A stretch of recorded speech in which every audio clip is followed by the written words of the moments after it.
But yeah, we had a good time at the movies recently. Go in the theater, everybody's just like, give me a ticket for Black Panther. It's not even like, give me a ticket for Black Panther 2, or it's just like, give me a ticket for Black Panther. But yeah, it was...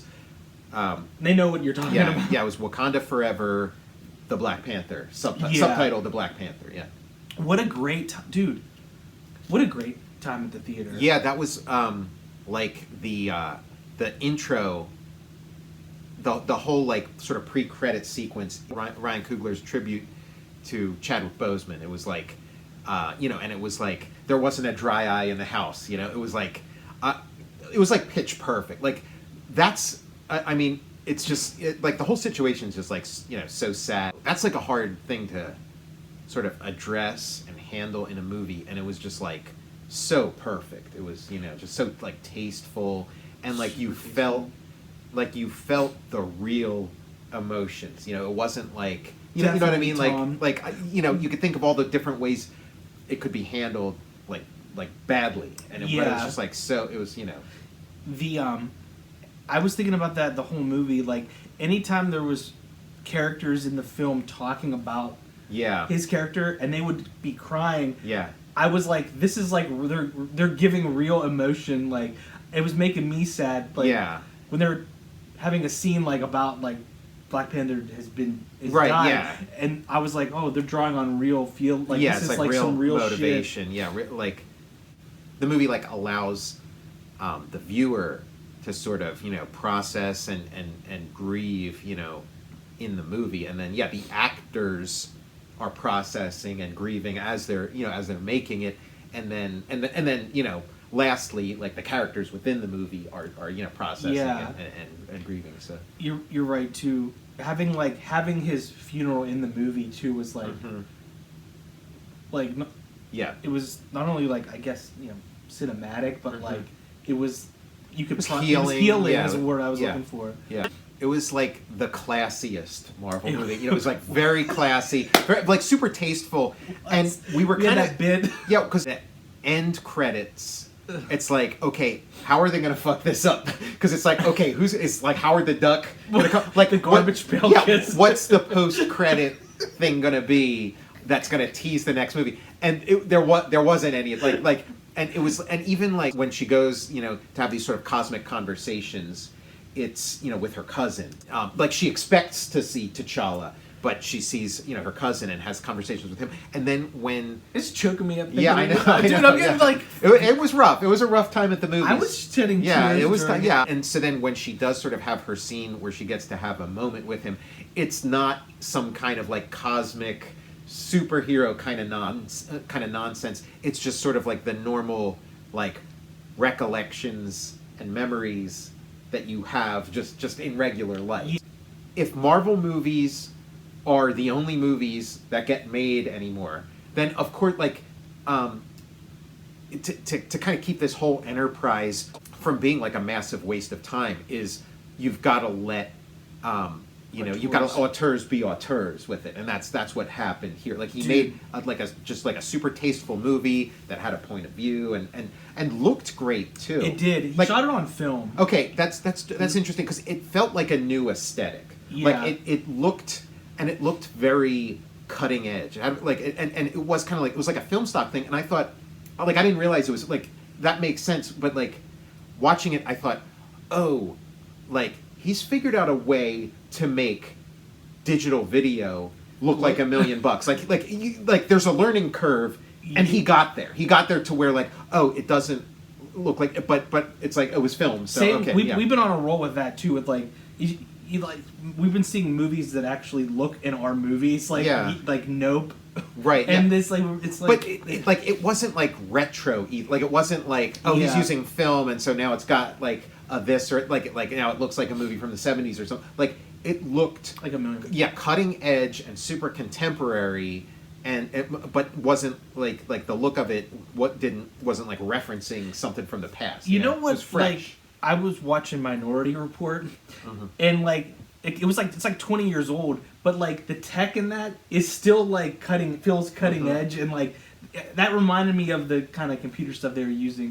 Like sort of the next level of like an intuitive interface where it's like, yeah, you're just like grabbing stuff out of the sky and like these projected because like we have something similar to that in the Total Recall Studios. We do, yeah. Because I was like, I grabbed Gabe Kaplan's head and move it down, and it's like, dude, yeah, you're right about like how they're gonna fuck this up, because that ending scene where she was on the beach, and there was like no dialogue. And it's like, okay, like a flying saucer is gonna come down and it's gonna be Nick Fury, or it's gonna be the Impossible Man or something. It's like they're gonna fuck this, and they didn't.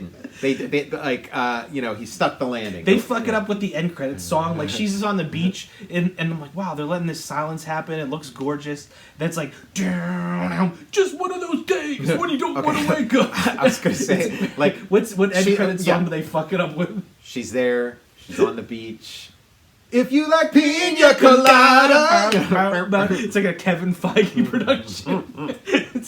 It's impossible to keep a secret on any of this stuff. You had the Happy Meal toys and everything. That Namor, the Submariner, sort of tied with the Human Torch for being like the first Marvel superhero. Marvel Comics #1, or Carl Burgos's Human Torch, and you got the Bill Everett's Submariner towards the back. So cool. It was kind of exciting knowing that Submariner was going to be in there. He was like Marvel's both of those characters were like Marvel's answer to Superman, and so it was kind of interesting seeing this like spin on the Superman, like just kind of seeing him zipping around with those like little wings on his feet and stuff. Yeah, very emotional too with like his backstory in the film. Yeah, like the smallpox. His backstory was really interesting. Like Ryan Coogler kind of like he like reinvented the character, which like makes sense to me. You kind of want to like he kind of made him fit into that body of work really nicely. Yeah, it makes sense.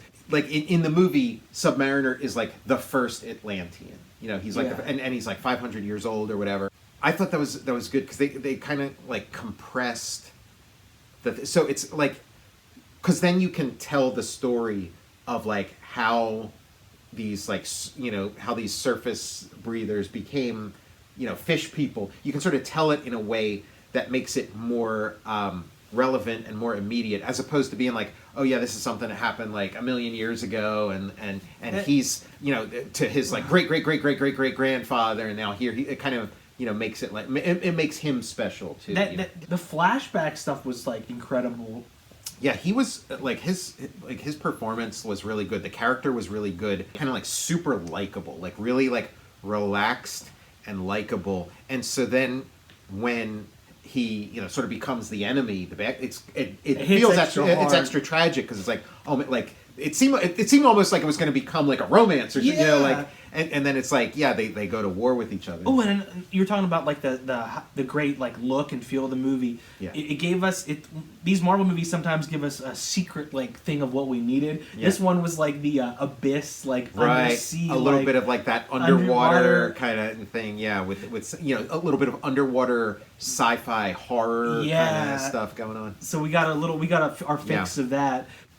It felt like real stakes, and like how much of a tragedy is this going to, because it was kind of like it kind of hinges on like a war between these two kingdoms that like really shouldn't be going to war. It's kind of like this tragic war, and it's like, are they just going to destroy each other? Massive Shakespearean tragedy and stuff. Dude, Coogler directed Stallone to an Academy Award nomination for Creed. Angela Bassett, what a great performance! I was like, holy shit! It was making me think of like in Wayne's World, when like it like flashes on the bottom of the screen, like Oscar clip, like Oscars, because she's when she's she's giving her like speech and stuff. Oh, great performance by Angela Bassett. Previous Academy Award nominee for, I think, What's Love Got to Do with It. Okay. Wow. Back in the 90s. Yeah. Okay. If we do Namor like how he is in the comics, people are going to be like, so Namor is Marvel's Aquaman. Like, that's how it's going to come. Even though Namor predates Aquaman and stuff. Like, Namor's the original. Like Bill Everett and the Submariner are like just like so important. They're kind of lost to history a little bit for various reasons, but like Jack Kirby had tremendous respect for him. Stan Lee had tremendous respect for him. Like, he really was like a founding father of superhero comics, and certainly a founding father of Marvel. It's kind of cool that Namor's back, but differentiate Namor from the sort of cinema Aquaman, because like I feel like I feel like the way they've been handling Aquaman in the DC movies is like one of the few things that like the DC movies have been getting right on a consistent. Yeah, Namor, like it made him a much more like approachable character, you know, which kind of works for. Because if he were sort of like a Terminator, which kind of is what in the comic he is like you know, he's kind of scary looking, or you know, alternately goofy looking. Like he's got kind of like a hammer head. He's got this like flat, like almost like a Frankenstein flat head in the comics. Before this movie, I always thought. Well, who played Flat Top in the Dick Tracy? Holy movie? shit, I can't remember. I think it was somebody famous. There was could be William Forsythe. That could be him. The guy that I thought when I see him, the first thing I do think of is the Submariner. It's Ray Wise. Okay. He just looks like, you know, like he did have kind of a haircut. Yeah. It was kind of like a flat top haircut. But then like he'd go in the water or whatever, and then it would kind of lay, and you'd see like, okay, yeah, he doesn't have like the flat, you know, Namor head. You needed somebody who could give like the right performance and sort of like a you know, like a Terminator kind of, you know, that wouldn't have, you know, then it would have. You're like, it would like the sort of war that they had wouldn't have felt tragic or whatever. It would have been like, oh, well, of course you got to go to war with this like Terminator. The Terminator, he's like, I would be back. Yeah, the shots where like, I mean, the staging was really good too, because like when Atlantis goes to, I guess they didn't call it Atlantis. It was when Atlantis goes to war with Wakanda. The staging of it was really good. Like how it kind of comes in waves. The water comes first. Yeah, they're like, we're under attack. They felt like the little wave come in. And then I love the battle. We got some like high seas pirate action with like throwing ropes up on the Wakanda's like giant. That was a cool boat they had when they were riding on sea creatures. Yeah, anytime there'd be a shot where like, you know, like a whale or something would go, or like an octopus would go by, and then there's all these like guys hanging on to the side. That's awesome. Yeah, that was pretty great.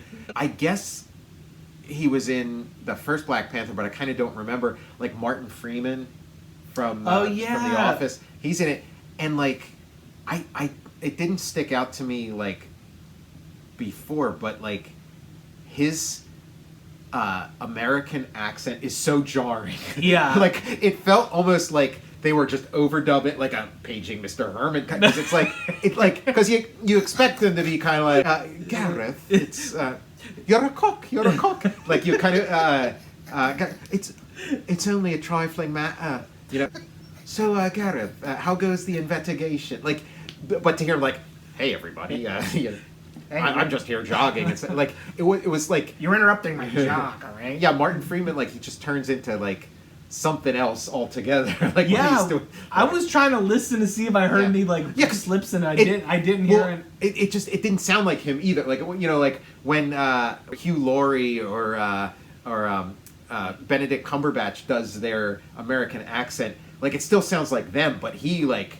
It doesn't sound like him anymore. Yeah, he transformed. They're like, this is unusable in post. They do a complete... Or like, it felt like a dub, but I know it wasn't. But, like, I mean, basically describing my reaction, like, I was kind of like I was very, like, you know, like my ears perked up through those scenes, but I mean, yeah, he did a great job. Thing. That's funny to mention. I didn't think to like compare notes. Yeah, just because it is like there's certain actors who you feel kind of a connection to, and I guess because like first seeing him in The Office, and it's like such a feels almost like documentary or whatever. Like you kind of feel like he's like a real guy and stuff. You know? And he's Bilbo. Yeah, Bilbo. Yeah, because when he did Bilbo, he didn't like in Bilbo he was still Martin Freeman. You know, he was still like doing his.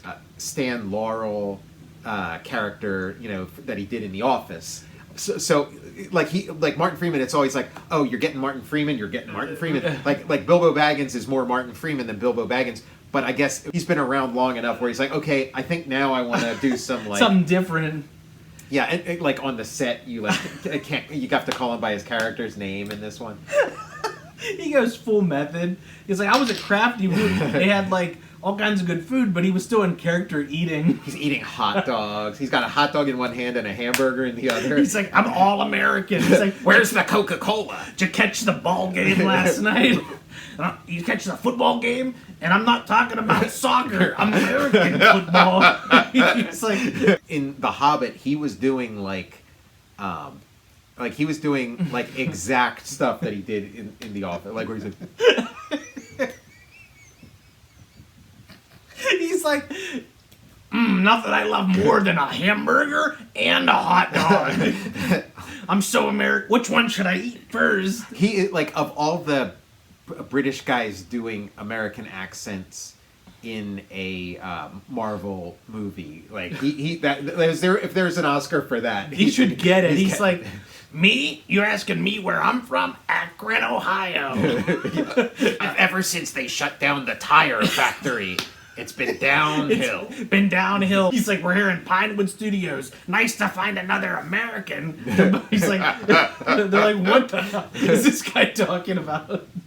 I was so kind of like completely off balance because like Marvel movies, like we've entered little by little. Like I think Eternals was a step towards this, and then this is a further step where it's like we've gotten so far beyond the source material. Like because it used to be like one of the thrills for me, one of the things that was always enjoyable for me in the Marvel movies is like this sort of extra layer of sort of just comparing mental notes with like all the comics I've read where it's like, oh, there's that from that, there's that, you know, blah, blah, blah.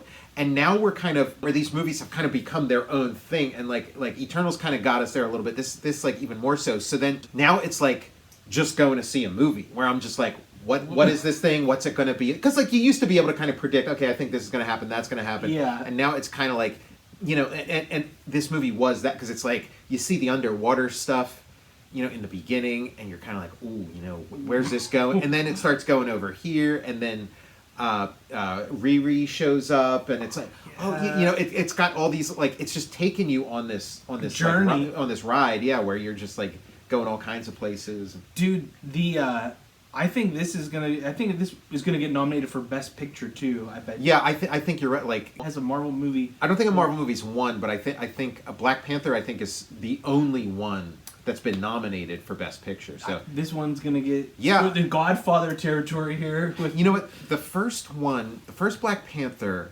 was like just such like a rock solid, like home run superhero movie. Like, and it hit all the superhero notes, and it, you know, he had his like Panther mobile, and there was like a ton of cool action, him doing this and that.